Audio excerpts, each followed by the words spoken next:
Welcome to another episode of China Update, where I provide you guys with the most up-to-date political, economic and geostrategic analysis on the world's number 2 economy. My name is Tony. Let's jump in.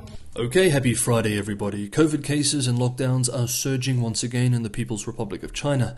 In the capital city, COVID-19 infections swelled to the highest level in 4 months. While no major restrictions have been implemented so far, dozens of buildings and compounds have been locked down. Some schools have been shut down too. On Wednesday, Beijing's Center for Disease Control and Prevention warned that there are multiple transmission chains in the city. On Thursday, yesterday, large compounds and sub-street areas are beginning to lock down too. We remember, of course, that Beijing is hosting currently the highly sensitive 20th Party Congress. There continues to be reports too of localized lockdowns in Shanghai. The financial megacity also announced this week that it is building a large quarantine facility, but it does not seem like an emergency build-out, but rather a long-term facility. The unit will be constructed on an area covering about 35 acres and will have over 3,200 beds when it is completed. Other cities outside of the major hubs like Beijing, Shanghai and Shenzhen have not enjoyed such precision in restrictions. For example, almost 1 million residents of Zhongyuan district in Zhengzhou, provincial capital of Henan, were ordered to stay in this week. In Datong, Shanxi province, the China Coal Transportation and Distribution Association reports that a key rail route transporting coal eastwards towards major coastal cities for the winter have seen volume shrink as much as 30% because of crew shortages, with the leading cause of the crew shortages being COVID restrictions in the city and surrounding areas. Now, when we discuss these lockdowns at the macro level, 1 million lockdown here, 1 million lockdown there, we can sometimes forget the human costs at the individual level. This week, videos of a teenage girl dying in a COVID quarantine center after pleas from her family for medical help spread online, sparking anger before being censored. The footage, which we should note has not been verified, shows a girl reported to be either 14 or 16 years old, struggling to breathe and convulsing in a quarantine center bunk bed.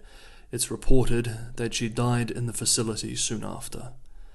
Meanwhile, in a shock report, Bloomberg reported yesterday that, quote, bureaucrats are looking at cutting the quarantine period to 2 days in a hotel and then 5 days at home, end quote, which, if accurate, would represent a significant loosening of the strictly tight border controls. Currently, China requires 10 days of isolation on entry into the country, with 7 days confined to a hotel room and another 3 days at home. However, analysts remain skeptical that this report, which relies on unnamed sources entirely, is accurate. As we have discussed for weeks now, signs suggest that zero COVID is still here to stay for some time. But we will continue to reevaluate this position as new evidence and developments are presented. One US-based Shanghainese academic studying Chinese COVID policy observed on Twitter today that Taiwan is the latest example to exit zero COVID and has a similar elderly share of the population compared to the mainland with 15%, and observing, quote, 11,000 COVID deaths are recorded since May 14th. If Beijing extrapolates from this figure, they will expect 700,000 Chinese dying in the first 5 months. Hard to accept for Beijing, end quote. Next up, the Chinese economy. Hey guys, if you enjoyed today's episode of China Update, don't forget to hit the like button. And as always, anyone who's willing to go the extra mile and help me keep China Update sustainable, help me continue making these episodes for you guys every day, Patreon and Buy Me a Coffee links are in the description below. This is the best way to help me keep making China Update for you guys. As always, thank you so much everybody for the ongoing support. Now, first up for the economy, despite a series of easing policies by the government, China's property developers continue to face tight liquidity conditions. According to a report Wednesday by Huachuang Securities, in the third quarter of this year, 13 out of 14 first-time bond defaulters were property companies, all private companies with annual sales of 100 billion RMB or less. That's $13.84 billion US dollars. The report demonstrates just how bad in shape the wider developer industry is. As of Monday, there were only 30 private property businesses that have not defaulted or extended their debt. just over 90% of the entire industry. We remember too that over the last 10 days, several new high-profile developers defaulted on bonds, including Shanghai-based CIFI Holdings Group Co.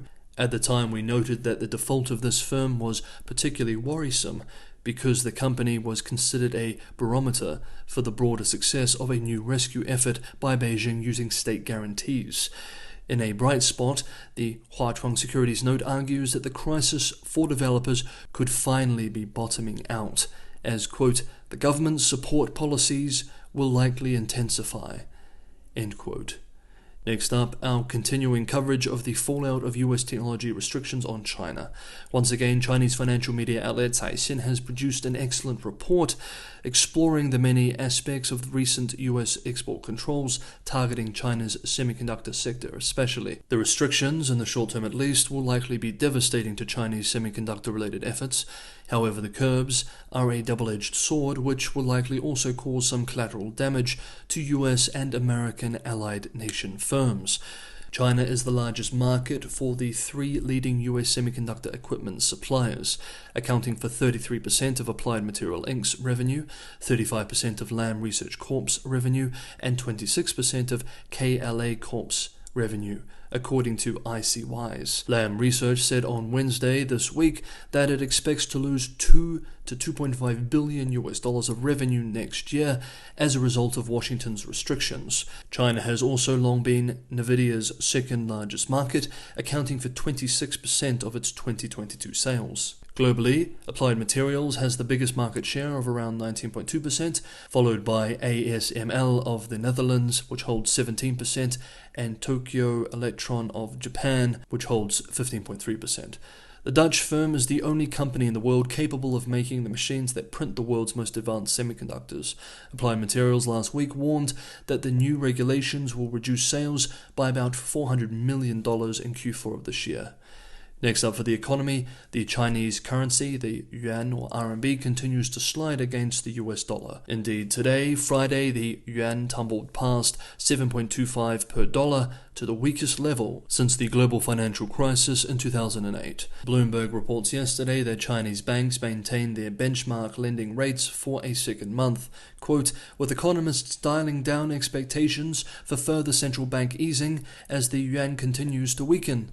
End quote. The one-year loan prime rate, LPR, was left at 3.65%, according to a statement by the People's Bank of China on Thursday of this week. 15 of the 16 economists surveyed by Bloomberg had expected the rate to remain unchanged. The 5-year rate, a reference for mortgages, will also be maintained at 4.3% in line with expectations, the outlet writes. This is certainly creating headaches for policymakers who need to walk an ever-narrowing tightrope.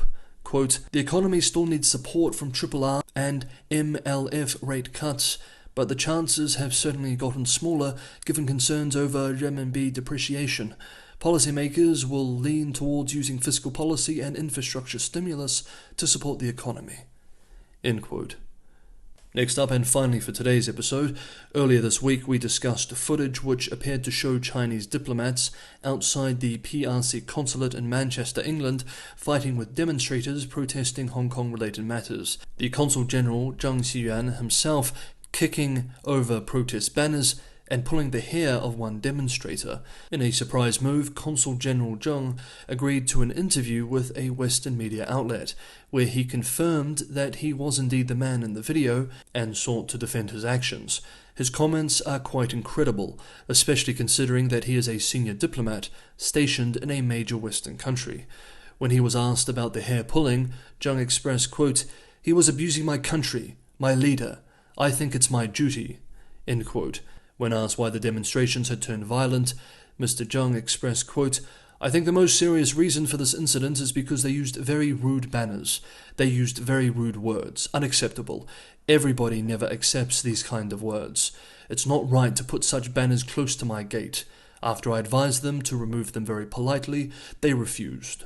End quote. We note that the protest banners in the English city had been placed on public property.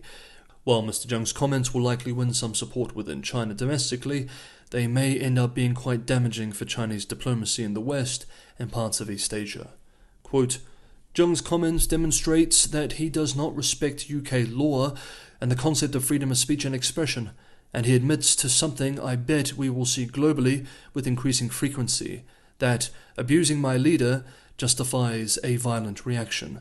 I assume because of the need to safeguard the core everywhere and at all times. It was an interesting decision by Zheng to sit for this interview. UK prosecutors may find it useful. End quote. UK police are investigating the incident. Reuters reports yesterday, citing a junior British Foreign Office minister, that Britain expects China to waive diplomatic immunity for any official facing police charges over the incident. In my opinion, it is very unlikely that Beijing would waive diplomatic immunity. Okay, that is today's episode of China Update. Thank you so much everybody for watching. Have a lovely Friday, and I will see you all tomorrow.